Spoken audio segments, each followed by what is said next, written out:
قال ما هو الفرق بين معنى قوله الفقه؟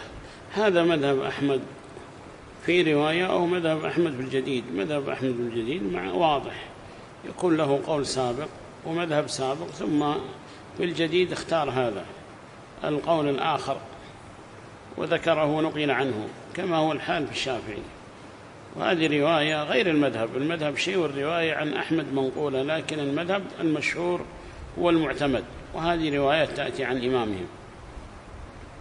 فهذا مذهب أحمد، أي هذا قوله المختار له، وهذا اختيار أحمد كذلك. وهذا في الجديد لا يلزم أنه يكون الاختيار، وإنما قال قولا في الجديد آخر، فمحتمل أن القديم هو المعتمد، لكن في البلاد الأخرى قال بفتوى أخرى ولم يسندها مثلا ويعتمدها، حيث أن تكون هي المعتمدة ويدلل لها، فيلغى بهذاك القول الأول.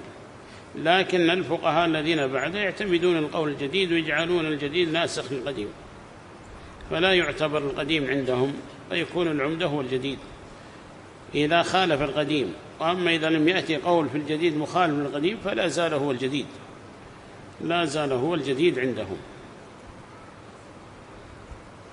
واختاره أحمد، وهذا أيضا بمعنى المذهب، مذهب أحمد واختيار أحمد، ورجحه مترادف.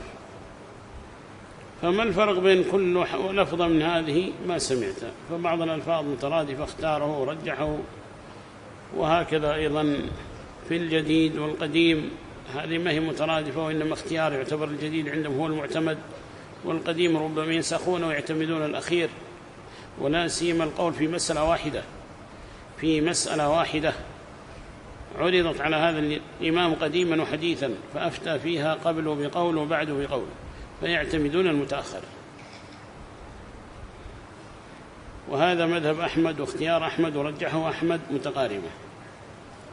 وهذه رواية عن أحمد غير معتمدة، والمذهب هو المعتمد، هذا المذهب وهذه رواية عن أحمد.